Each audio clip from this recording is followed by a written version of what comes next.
संयंत्र। यूरिया उत्पादन में आत्मनिर्भरता के लिए हमारी सरकार ने पूर्वी क्षेत्र में निष्क्रिय पड़े 3 यूरिया संयंत्रों में उत्पादन पुनः आरंभ किया है। यूरिया की आपूर्ति और अधिक बढ़ाने के लिए नामरूप असम में 12.7 लाख मैट्रिक टन की वार्षिक उत्पादन क्षमता वाला एक संयंत्र स्थापित किया जाएगा। 1.5 लाख ग्रामीण डाकघर वाले भारतीय डाक को भारतीय डाक पेमेंट बैंक और 2.4 लाख डाक सेवकों के विशाल नेटवर्क की सहायता से ग्रामीण अर्थव्यवस्था के उत्प्रेरक के रूप में कार्य करने के लिए तैयार किया जाएगा। इसका विवरण अनुलग्न ग में दिया गया है। भारतीय डाक को विशाल सार्वजनिक लॉजिस्टिक संगठन के रूप में बदला जाएगा।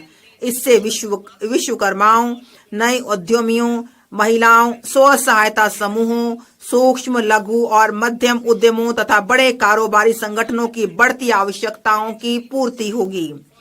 एनसीडीसी को सहायता। हमारी सरकार सहकारी क्षेत्र के लिए एनसीडीसी के ऋण कार्यों के लिए सहायता प्रदान करेगी। दूसरे इंजन के रूप में सूक्ष्म, लघु और मध्यम उद्यम। अब मैं दूसरे इंजन के रूप में सूक्ष्म, लघु और मध्यम उद्यमों की ओर बढ़ती हूँ, जिनसे 5.7 करोड़ एमएसएमई पर ध्यान के साथ विनिर्माण और सेवाएं शामिल हैं। एमएसएमई के लिए वर्गीकरण मानदंड में संशोधन। वर्तमान में 7.5 करोड़ लोगों को रोजगार देने वाले और हमारे विनिर्माण में 36% का योगदान करने वाले 1 करोड़ से अधिक पंजीकृत एमएसएमई मिलकर भारत को वैश्विक विनिर्माण केंद्र बनाने के प्रयास कर रहे हैं। ये एमएसएमई अपने गुणवत्तापूर्ण उत्पादकों के साथ हमारे निर्यात में 45% योगदान कर रहे हैं। एमएसएमई को अधिक व्यापक पैमाने पर दक्षता, प्रौद्योगिकीय उन्नयन और पूंजी तक बेहतर पहुंच की सुविधा पाने में उनकी सहायता करने के उद्देश्य से सभी एमएसएमई के लिए वर्गीकरण से संबंधित निवेश और कारोबार की सीमाओं को क्रमशः 2.5 और 2 गुना तक बढ़ाया जाएगा। इससे उन्हें बड़े उद्यम बनने और हमारे युवाओं के लिए रोजगार सृजित करने का आत्मविश्वास प्राप्त होगा। विवरण अनुलग्न घ में दिया गया है। गारंटी कवर के साथ ऋण उपलब्धता में पर्याप्त वृद्धि। सूक्ष्म और लघु उद्यमों के लिए 5 करोड़ से बढ़ाकर 10 करोड़, जिससे अगले 5 वर्षों में 1.5 लाख करोड़ के अतिरिक्त ऋण उपलब्ध होंगे। दूसरा, स्टार्टअप के लिए 10 करोड़ से बढ़ाकर 20 करोड़, जिसमें आत्मनिर्भर भारत के लिए महत्वपूर्ण 27 प्रमुख क्षेत्रों में ऋणों के लिए गारंटी शुल्क कम करके 1% किया जाएगा और उत्तम तरह से चल रहे निर्यातक एमएसएमई के लिए 20 करोड़ तक के सावधि ऋण। सूक्ष्म उद्यमों के लिए क्रेडिट कार्ड। हम उद्यम पोर्टल पर पंजीकृत सूक्ष्म उद्यमों के लिए 5 लाख की सीमा वाले विशेष अनुकूल क्रेडिट कार्ड शुरू करेंगे। पहले वर्ष में 10 लाख कार्ड जारी किए जाएंगे। स्टार्टअप के लिए निधियों का कोष। स्टार्टअप के लिए वैश्विक निवेश निधियों AIF को 91,000 करोड़ से अधिक की प्रतिबद्धताएं प्राप्त हुई हैं। इन्हें 10,000 करोड़ के सरकारी अंशदान से स्थापित निधियों के कोष की सहायता प्राप्त है। अब विस्तारित कार्यक्षेत्र और 10,000 करोड़ के नए अंशदान के साथ निधियों के नए कोष की स्थापना की जाएगी।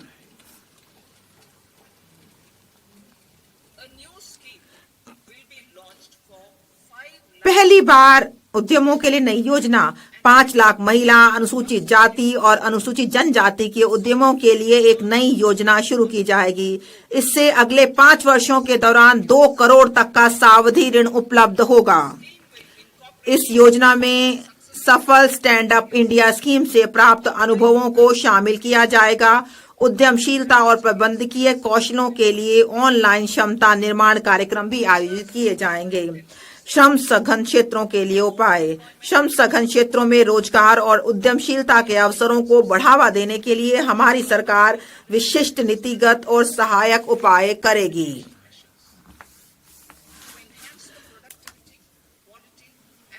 भारत के फुटवियर और लेदर क्षेत्र की उत्पादकता, गुणवत्ता और प्रतिस्पर्धात्मकता बढ़ने हेतु फोकस उत्पाद स्कीम कार्यान्वित की जाएगी। इस स्कीम में लेदर, फुटवियर और उत्पादों के लिए सहायता के अलावा बिना लेदर वाले गुणवत्तापूर्ण फुटवियर के उत्पादन हेतु आवश्यक डिजाइन क्षमता, घटक विनिर्माण और मशीनों के लिए सहायता दी जाएगी। इस स्कीम से 22 लाख व्यक्तियों को रोजगार मिलने और 4 लाख करोड़ का कारोबार और 1.1 लाख करोड़ से अधिक का निर्यात होने की उम्मीद है। खिलौना क्षेत्र के लिए उपाय। राष्ट्रीय खिलौना कार्य योजना के आधार पर हम भारत को वैश्विक खिलौना केंद्र बनाने के लिए एक योजना कार्यान्वित करेंगे। इस योजना में क्लस्टरों, कौशलों और ऐसे विनिर्माण इकोसिस्टम के विकास पर जोर दिया जाएगा जिसके परिणाम स्वरूप उच्च गुणवत्ता वाले ऐसे अनूठे, नवीन और पर्यावरण अनुकूल खिलौने मिलेंगे जो मेड इन इंडिया ब्रांड का प्रतिनिधित्व करेंगे। खाद्य प्रसंस्करण के लिए सहायता। पूर्वोदय में हमारी प्रतिबद्धता के अनुरूप हम बिहार में राष्ट्रीय प्रौद्योगिकी उद्यमशीलता और प्रबंधन संस्थान स्थापित करेंगे। इस संस्थान से पूरे पूर्वी क्षेत्र में खाद्य प्रसंस्करण कार्यकलापों को पुरजोर बढ़ावा मिलेगा।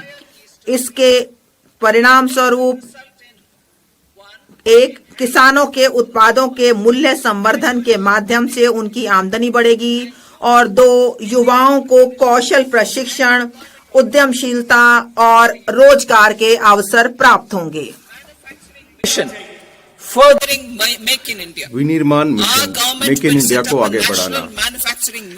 हमारी सरकार केंद्रीय मंत्रालयों और राज्यों के लिए नीतिगत सहायता, निष्पादन कार्य योजनाओं, शासन और निगरानी फ्रेमवर्क उपलब्ध कराकर transmission equipment and grid scale batteries. Investment as the third engine. Now I move to investment as the third engine, which encompasses investing in people, investing in the economy, and investing in innovation. Investing in people. Saksham Anganwadi and Poshan 2.0. Saksham Anganwadi and Poshan 2.0 program provides nutritional support to more than 8 crore children, 1 crore pregnant women and lactating mothers all over the country, and about 20 lakh adolescent girls in aspirational districts and the Northeast region. The cost norms for these nutritional support will be enhanced appropriately. Atal Tinkering Labs. 50,000 Atal Tinkering Labs will be set up in government schools in the next 5 years to cultivate the spirit of curiosity and innovation and foster a scientific temper among young minds. Broadband connectivity to government secondary schools and PHCs. Broadband connectivity will be provided to all government secondary schools and primary health centers